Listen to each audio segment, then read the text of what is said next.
Dear God, the Father, Son, and Spirit, we praise you, Lord, for you are good, loving, and merciful. Though things can seem out of control, we know you are in control, even when they don't make sense to us, and we can't see what is ahead. Lord, help us to see you in the world around us, and also to be your light to the world around us. May your Spirit prompt us to put aside time to spend with you, even when we don't feel motivated. Lord, we ask your Spirit to sustain us during the ongoing trials of living in a pandemic, particularly with these new restrictions just announced. We ask for your strength and peace for those struggling mentally. Help us to listen to you, Lord, to see who you put on our hearts to reach out to, who might be feeling extra isolated or struggling. Help us to turn outwards and to be trying to love others instead of dwelling on ourselves too much. Lord, we confess that we too often and too easily do just what we want without considering your will. So help us to listen for your guidance, God. Lord, though times are tough, we just thank you that we are here in Australia, we're in such a better situation than so many other countries, and we just want to pray for them and for those people all around the world. Just that it might be a catalyst for people to turn to you and that you provide peace and comfort to people. Lord, we thank you for our families, our friends, and our church community, that we can support each other, particularly in this season, God. We just pray all these things in Jesus' name. Amen. And so, as I said, tonight is our second week in the mental health series. Adjust the microphone a little bit more and the camera. Tonight I'm going to be relying a bit on Jacob's wonderful talent to put some videos and breakout rooms and all that sort of stuff there. So I want to thank Jacob in advance for that. So without these tech people that can do all this sort of stuff, I would be lost and I would just be floundering here. So thanks to Jacob, and we have other people like Matt and Matt Kempert as well doing this time, and Jesse and Hugh doing it as well. So thank you for all the whole team for doing that. As I said, tonight we're doing the second week in our mental health series. Such an important part in this world at the moment. But we wanted to look at it from the Bible point of view as well. And so as a Christian, how do we respond to this sort of thing that's happening in society at the moment? It has always been there, but it is good that society is starting to talk about it a little bit more. And as a church, we should be doing the same thing. Tonight, we are focusing on ourselves. So I'm a firm believer that before we can fix anything else or anyone else in their mental health, we have to look at our own mental health first. So that's what we are focusing on tonight. And I want to start off with a bit of an illustration that helps me put that into perspective. For those of you who drive, or if you don't, I'm sure you can relate to it. Have you ever gone somewhere, gone driving, and then run out of petrol? It seems like the most obvious thing that we do. When you get into the car, you should be able to check how much petrol you have. But I'm sure there's somebody out there, me included, that sees when the petrol gauge is empty, you think, oh, I've got another 100k to go, or I've got another 150k to go, so I'm okay with that. And until that red light or that little noise keeps on beeping, you think, oh, I've got some more time to do that. And some of us will push it right to the last minute and wait till we get the cheapest petrol around to do that, to risk running out of petrol. But I'm sure it's happened to all of us at one point in time where we have run out of petrol. And the first time I did it, I was so embarrassed to call the RACV up to tell them. But when they arrived, they were really, really cool with it. And they said they get a couple of call-outs every single day because someone has run out of petrol. And it even happened to me one time at NRUC in NRUC when I was taking someone home after from youth. Now, I can't remember exactly who it was. I think it was DMAC after NRUC event, and we were dropping the kids off home, and I was dropping off him to his house. And I thought, well, on the bus, the petrol gauge is a bit broken. And so we can't really tell exactly how much is there. And so we thought, oh, we had enough. And we're getting down the bottom of the open road, getting down through the highway, and all of a sudden it cuts out. I mean, the guy, no, I thought, oh, it would be enough to take him home and be able to get some on the way back, but it cut out. And so it ran out of petrol. Luckily, we had enough momentum to go down the hill and to pull into that Shell service station. And so we were able to get there, but I feared I would run out. I feared that we would be stuck, and DMAC and I would have to push. Let's be honest, it would be DMAC would have to push, and I'd be steering it because he's a bit stronger than I am. But we'd be having to push down this hill to get the bus into the petrol station. But we finally made it. And I think this is a good illustration for us in our life. And as I said, we're doing it on mental health at the moment, but so often we ourselves are emotionally running on empty, but we are so focused on other things and helping other people that we forget to check in on ourselves. So often it isn't until we are totally empty or that we drain that we realize we have to do something. See, in that illustration, I thought I'd have enough to drop DMAC or whoever it was home, but I didn't. I didn't have enough petrol to do that. And so sometimes we think we can, I'll have enough energy to do this or to continue on with work or to talk to help someone else out. But so often we get drained and we wait till our last point or our breaking point to look at our well-being and mental health. So tonight, we're going to focus on our own well-being and our own mental health, because we can't really help anyone else unless we're at a point where we are comfortable with ourselves to help other people. Now, I know some people will still help each other out, and you will still help when you are really down low, but you are more effective at helping other people when you're in a better place than yourself. So last week we were talking about generally about mental health and overview of that, and tonight we're thinking about ourselves.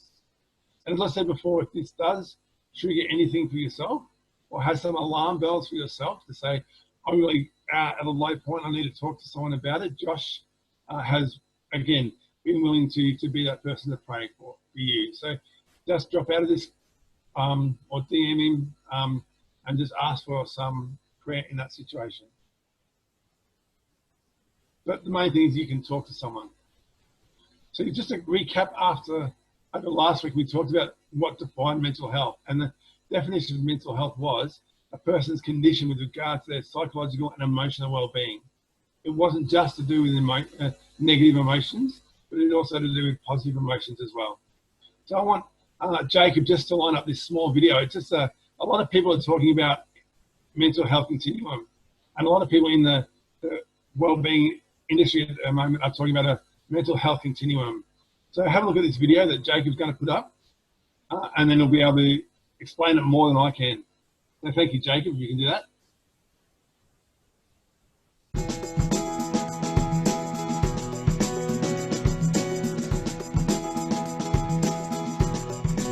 They say mental health is more than just mental ill health. So what is it? Think of mental health as a state of well-being where we can cope, work productively, and contribute to our communities. Take physical health. Most of us think if we're not sick, then we're well. But as the Continuum shows, health is a process, never a static state. And we move backwards and forwards along this continuum throughout our lives. Like when we start off at a gym, get more sleep, or eat healthy foods, our health will improve. But if we catch the flu, party too hard, or eat the wrong things, our health worsens and we slide towards unwell. The point is, physical health isn't a static state. We're always moving backwards and forwards along the continuum. It's the same with mental health. You can see here a few stages along the mental health continuum. We may fit into one or across several, but it's good to be aware of the indicators that we might be having a tough time. Certain things can help improve our mental health, like talking to friends, doing things we love, and getting some exercise. But we can also be affected by stress at work, conflicts, and those life events we choose, like organising a holiday or starting a new job. And if we slide closer to unwell, remember it's okay to not be okay. But the longer we sit there, the more at risk we are of becoming very unwell. There are things we can do to get back on track. We can talk to a friend, see a GP, or call the New South Wales Mental Health Line for advice. With help, our mental health will start to improve and we'll move back towards well again. And while we're always going to be moving backwards and forwards, we can take steps to keep ourselves mentally well, and this will mean we're better able to cope when things go wrong. So, take a break, keep active, set goals, and don't forget to keep in touch with your friends and family.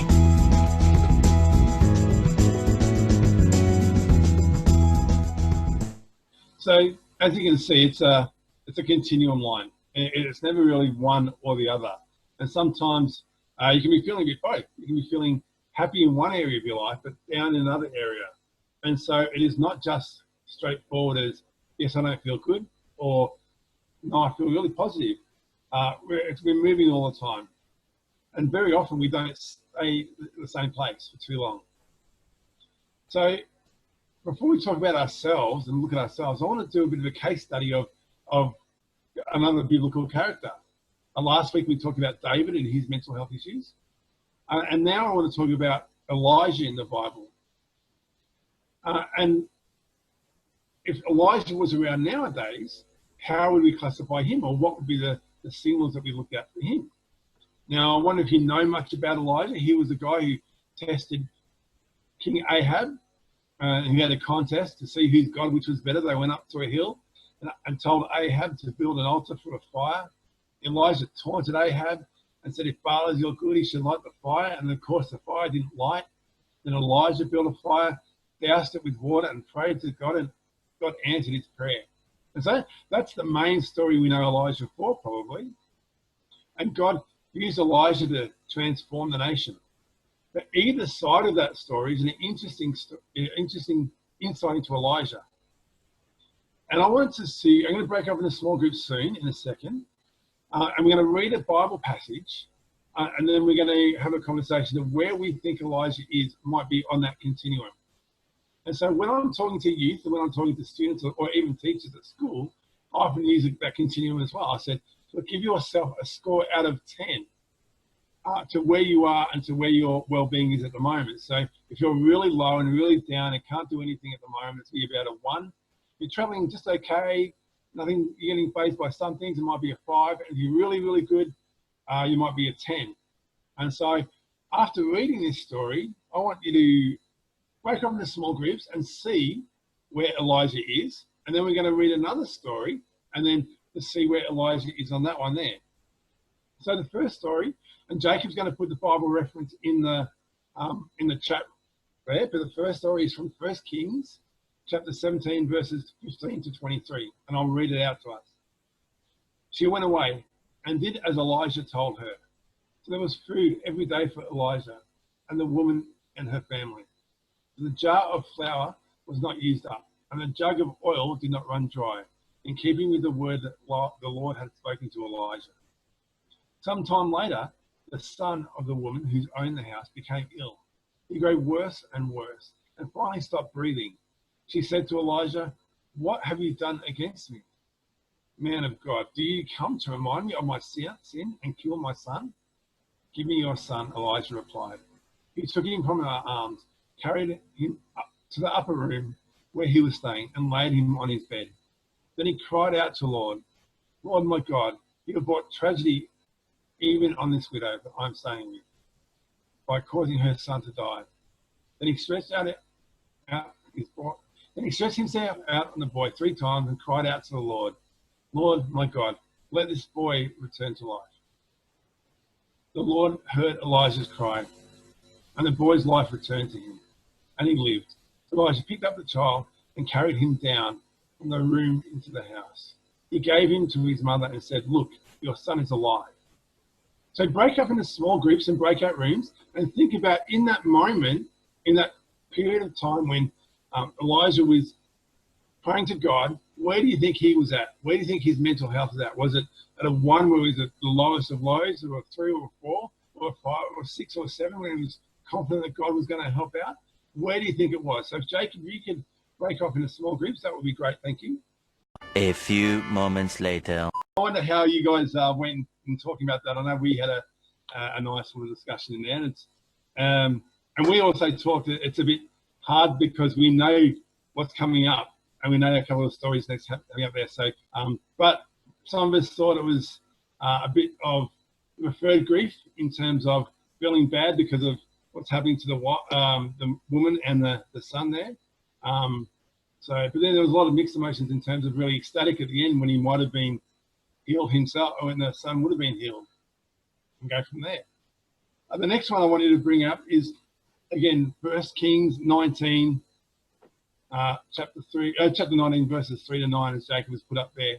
And again, so that story happened first. Then we get what God had tested, that God, Elijah and Ahab had this testing of the gods, and testing Baal and testing God, and Elijah's come out on top. And then now he's come to this story here. So I'll read this one again. So Elijah was afraid and ran for his life. When he came to Beersheba in Judah, he left his servant there. While he himself went a day's journey into the wilderness, he came to a broom bush, sat down under it, and prayed that he might die. I've had enough, Lord. Take my life. I am no better than my ancestors. Then he laid down under the bush and fell asleep. At once the angel touched him and said, "Go up and eat." He looked around, and by his head there was some baked bread over hot coals and a jar of water. He ate and drank and lay down. The angel of the Lord came back a second time and touched him and said, "Get up and eat. The journey is too much for you." So he got up and ate and drank. Strengthened by the food, he traveled for 40 days and 40 nights until he reached Horeb, the mountain of God. There he went into a cave and spent the night. So again, have a talk into the small groups, breakout rooms again, and see where you think his mental health is at now, and whether it's better or worse than what it was before. So thanks, Jacob. We can do that. A few moments later. So again, like you might have discussed, like we did in our group, it was a lot worse feelings this time around than it was previously. And so to the point where Elijah wanted in his life and asked God to take it off there. And as we talked about last week, mental illness can happen to anyone. It can affect Christians just as much as anyone else. It doesn't mean you have little faith, and it doesn't mean that God can't use you, because God was still using Elijah when he was going through all this.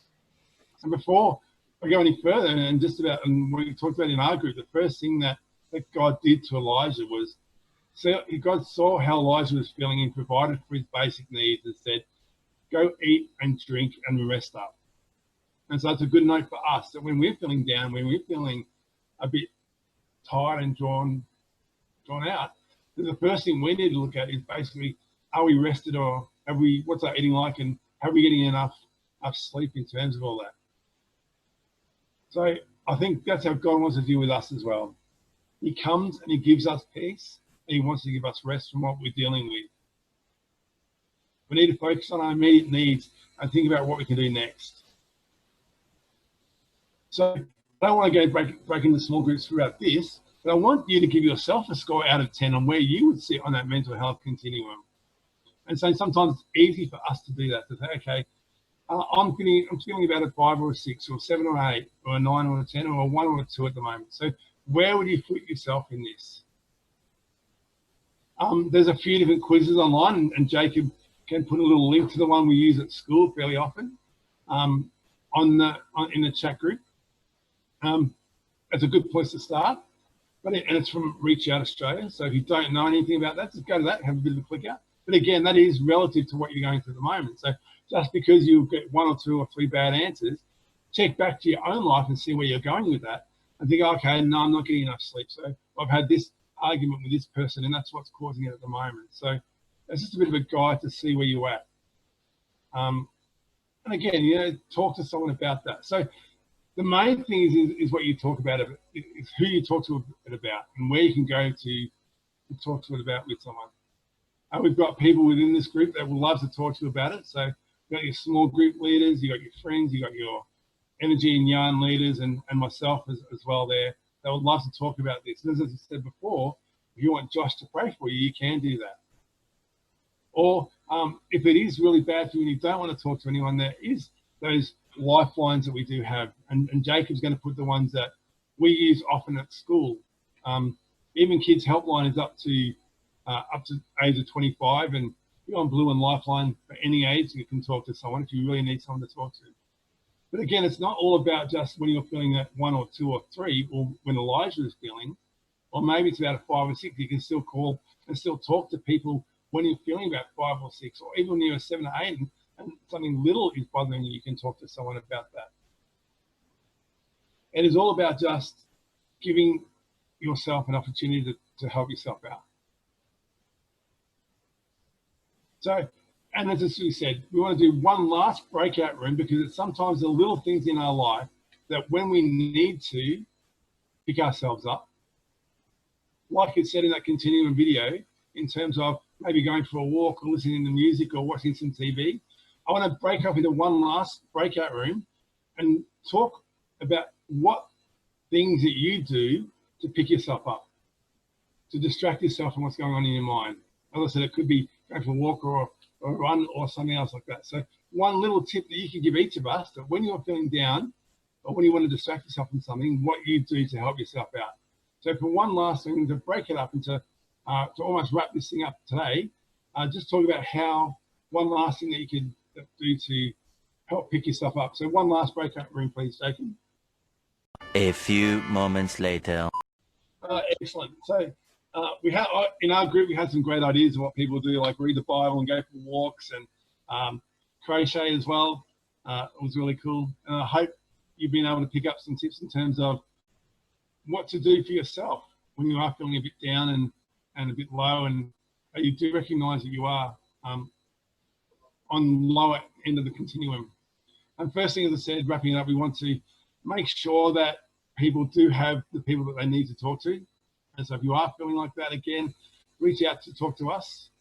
And just like we looked at last week in terms of David and this week Elijah, there are many times in the Bible when people's mental health isn't the best. And what we do as a community and as a church, we want to look at these things. And we want to talk about these things.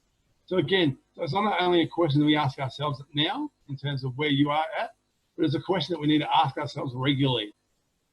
And if it's not okay, then we need to call out to God. We need to call out to people as well. So let us close in prayer and work out where we're going to go. Hey God, we just want to thank you. We want to thank you that you are a God that is always there for us. And in times when we might feel like David or Elijah, that we call out to you, that you listen to us. Lord, encourage us to, when we're feeling low, to do the things that help pick us up, whether it's going for a run, going for a walk, or eating some chocolate. And Lord, when we are feeling low, help us to reach out and talk to someone else about it as well. Lord, you are a God that sits with us through the issues that we are going through. And Lord, we thank you for that. And in this time, wherever we may be at the continuum, and wherever we might be in the continuum in the days coming, that you are with us as well. We thank you for that in your mighty, wonderful name. Amen.